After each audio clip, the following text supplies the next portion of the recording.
Hi guys, अस्सलाम वालेकुम। तो कैसे हैं मेरे वीडियो के परिंदे। मैं उम्मीद करता हूँ सब खैरियत से होंगे। फिजिक्स 101 आज आपका जो क्विज है, फिजिक्स 101 का फर्स्ट क्विज लेक्चर नंबर 1 से लेके लेक्चर नंबर 10 तक आपका ये क्विज आया है। ये डेट चेक करें, 17 दिसंबर, यानी कि आज जो है 11 बजे अटैम्प्ट किया 2-3 स्टूडेंट्स के। और ये क्विज जो है अभी मैं आपको इसको मैंने फाइल में जो है इस तरह से बना दिया ताकि आपको जो मज़ा आ जाए इसमें समझने का। और इसको मैंने जो है ये डेट शेड आपको चेक करवा दी है। ये मेरे पास 27 क्विज स्क्रीनशॉट हैं, अभी मैं कर रहा हूँ। मैंने सिर्फ इतने से लिए यही रिपीट हो रहे हैं।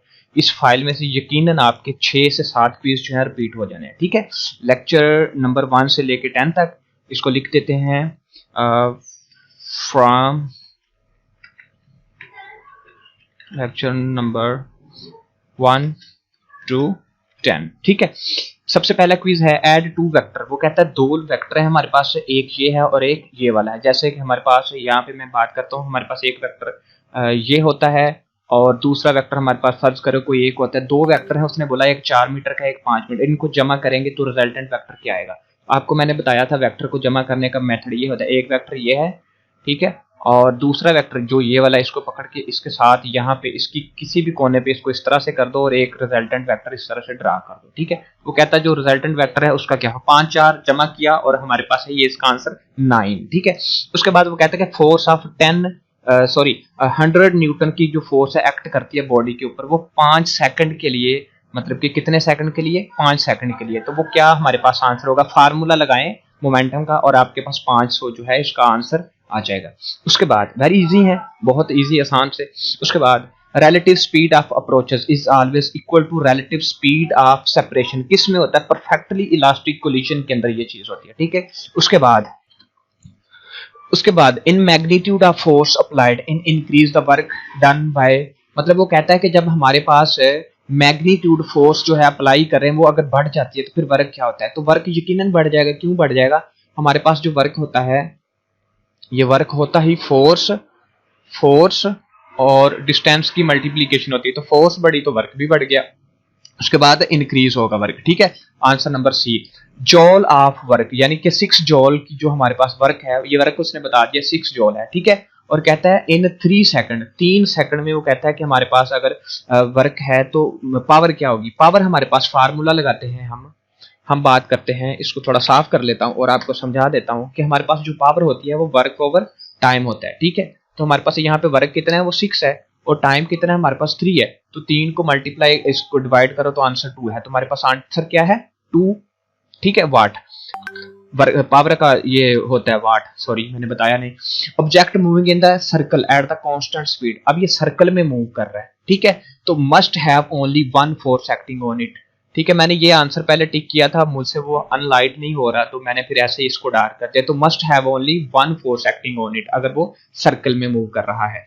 उसके बाद क्वेश्चन नंबर 7 है, मेरे किसी भी आंसर के अंदर मेरी मिस्टेक हो सकती है। आपने रटा लगा कि ये मेरे पे ब्लेम नहीं डाल देना कि सर ने हमें कहा था। मिसाल के तौर पे आप देखें कि पावर है, पावर को मैंने डिवाइड किया, 6 को 3 पे डिवाइड किया, आंसर 2 आता है। आप कोई भी आंसर गलत कर दें, मुझ पे नहीं जिम्मेदारी डालनी। ठीक है, मैं जिम्मेदार नहीं हूं। आपके वीयू के एलएमएस में सम टाइम हम आंसर करेक्ट भी लगाते हैं, वो डेटाबेस में मैच नहीं होता या कोई भी प्रॉब्लम होती है कोडिंग का, तो फिर वो मुझ पे ब्लेम नहीं है, मैं जिम्मेदार नहीं होता।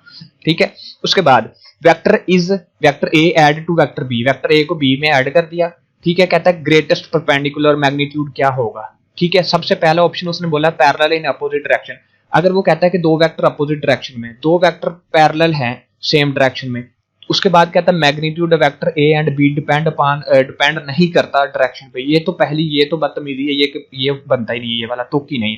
दो पैरेलल वेक्टर हैं, मतलब कि एक वेक्टर हमारे पास फर्ज करो कि ये वाला है, ठीक है, और दूसरा हमारे पास ये है। क्या इनको हम जमा करेंगे, क्या मैग्नीट्यूड आएगा, इनसे बढ़ेगा तो नहीं, फिर यकीनन ये भी आंसर नहीं होगा। अगर एक वेक्टर इस तरह से है, दूसरा वेक्टर इस तरह से है, तो फिर इनके अंदर मैक्सिमम ऐसे रिजल्टेंट है ड्रा करेंगे, तो इसका मतलब है कि परपेंडिकुलर। आंसर नंबर ए और बी जब आपस में परपेंडिकुलर है। उसके बाद फोर्स ऑफ 120 न्यूटन की अगर एग्जर्ट करते हैं 40 किलोग्राम के कंटेनर के ऊपर, which side floor the friction force between floor and container is 80 Newton, what is the magnitude of acceleration. जब आप फार्मूला अप्लाई करेंगे आपको आंसर मिलेगा 2 मीटर पर सेकंड। ठीक है, और इसकी जो पावर है वो हमें यहाँ पे -2 मिलेगी। मैंने यहाँ पे एक मिस्टेक कर दी है, पावर के साथ हमें उसका बेस लगाना था, ठीक है। ट्यू मीटर पर सेकंड, ट्यू नहीं टू, सॉरी, सर्दी में मेरी जुबान बहुत स्लिप होती है। और वीडियो को लाइक कर दीजिएगा please. Angle between the rectangular component of the vector, rectangular component होते हैं जो वेक्टर, उनके दरमियान एंगल जो है 45 डिग्री का। ये मैंने इसलिए यहाँ पे नहीं लगाया क्योंकि इसको मैंने मैथ टाइप पे किया था, तो यहाँ पे इसको हाईलाइट नहीं कर सकता। तो 45 होता है, ठीक है। जो हमारे पास परपेंडिकुलर होता है ना, angle between perpendicular components of vector, angle between perpendicular एक दूसरे के ऊपर, ये तो मेरे ख्याल से 90 होना चाहिए, मेरी शायद मिस्टेक है, इसको मुझे क्लियर करने दें। हमारे पास ये एक वेक्टर है, परपेंडिकुलर मेरे ख्याल से ये होता है, बिल्कुल यही होता है, और इसके दरमियान ये जो एंगल है ये हमारे पास 90 डिग्री का होता है, ठीक है। उसके बाद ये 90 डिग्री का आंसर करिएगा प्लीज। कहता है up bullet shoot straight up the return to the starting point in 10। ये क्वेश्चन मैंने गलत पढ़ा था या क्या, मैंने कैसे गलती कर दी। Angle between rectangular components of a vector, एक मिनट, लेट मी चेक। हमारे पास एक रेक्टेंगुलर कंपोनेंट्स किसके पूछे हैं उसने, वेक्टर के। हमारे पास एक वेक्टर है, फर्ज करें हमारे पास एक वेक्टर है ये वाला, ठीक है, कोई भी ये एक वेक्टर है, इसके परपेंडिकुलर कंपोनेंट, एक ये वाला कंपोनेंट है इसका परपेंडिकुलर, और एक ये वाला है। इसको मैं श्योर करूंगा, मेरे ख्याल से 90 आंसर आना चाहिए, मेरी मिस्टेक होनी भी चाहिए और नहीं भी होनी चाहिए। इसको श्योर कर लीजिएगा, 90 आंसर आना चाहिए। द बुलेट शूट स्ट्रेट, अगर बुलेट्स को शूट करते हैं, ठीक है, वो कुछ टाइम के बाद, वो 10 सेकंड के बाद, वो कहता है उसकी स्पीड जो है वो क्या कहता है क्या होनी चाहिए अगर वो उस अपनी पोजीशन पे वापस आ जाए। तो फार्मूला लगाया, फार्मूला के मुताबिक आंसर जो है 49 मीटर पर सेकंड है, ठीक है। फार्मूला लगा के चेक करिएगा।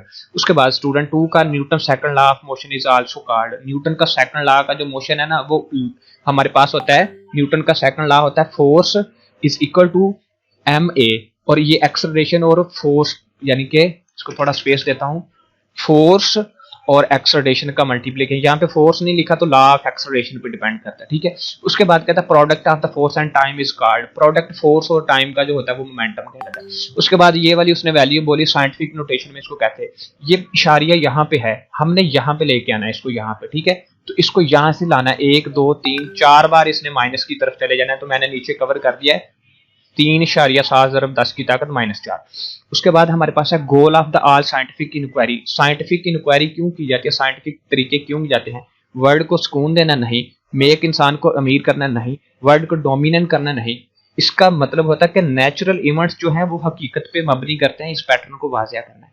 तो बी आंसर कहता है if the total momentum of system is changing, अगर टोटल मोमेंटम चेंज हो रहा है तो द एक्सटर्नल फोर्स भी यकीनन उस पर जो एक्ट कर रही है वो भी कहता है कि एक्सर्ट करती है, फोर्स चेंज होती है वगैरह वगैरह। When the momentum of the body is double it's kinetic. मुझे ना अचानक स्टक कर जाने की बीमारी है दिमाग में, मुझे अचानक ही नहीं पता चलता मैं कर क्या रहा हूँ, इसलिए मैं वगैरह वगैरह कर देता हूँ। When the momentum of the body is double, अगर आप उसका मोमेंटम डबल कर देंगे, फार्मूला है हमारे पास, काइनेटिक एनर्जी क्या होगी, ठीक है। जो हमारे पास मोमेंटम होता है वो काइनेटिक एनर्जी के डायरेक्टली प्रोपोर्शनल होता है, तो अगर वो बढ़ेगा तो उसकी वैल्यू जो है वो 4 गुना हो जाएगी। डबल करोगे तो वैल्यू उसकी 4 गुना हो जाएगी। उसके बाद change in momentum in 1 second is called impulse, definition impulse की ये वाली। उसके बाद उसने बोला the basic reason to change the motion of the object according to the Newton का सेकंड लॉ। बेसिक रीजन, कभी भी किसी चीज को मोशन करने, मूव करने के लिए फोर्स, नेट फोर्स चाहिए होती है, ठीक है। एक्सेलरेशन नहीं है, डिसेलरेशन, एक्सेलरेशन की भी आप थोड़ी सी इसमें वजाहत डाल सकते हैं, लेकिन एग्जैक्ट आंसर आपका नेट फोर्स होना चाहिए। फोर्स की वजह से चीज मूव करती है। Object move in the circle at the constant speed at the work done by the zero is because, कहता है centripetal force perpendicular the velocity, ये वेलोसिटी के परपेंडिकुलर होती है इसलिए जीरो हो जाता है। उसके बाद कहता है the law of conservation of momentum apply the system the colliding the object, में जल्दी जल्दी कर रहा हूँ, only if the net external impulse जब जीरो हो जाती है तो law of conservation momentum apply system collide हो जाता है ऑब्जेक्ट, ओनली इफ इंपल्स। इसमें आपको जो है मिस्टेक हो सकती है मेरी, मुझे इसमें थोड़ा सा डाउट रहा, और इसको मैं कह देता हूँ DOUGHT होता है डाउट, और इसको थोड़ा सा हम अंदर लिख देते हैं, please clear, please clear yourself. तो ये था आपका क्विज। मजीद हम आगे भी बहुत सारे क्विज करेंगे और अपलोड करते जाएंगे, और ये आपके जो क्विज थे आज 17 तारीख 2019 लेक्चर नंबर 1 से लेकर लेक्चर नंबर 10 तक। मिलते हैं फिर कहीं भी अगली वीडियो में, तब तक के लिए इजाजत दें। अल्लाह हाफिज, अल्लाह निगहबान।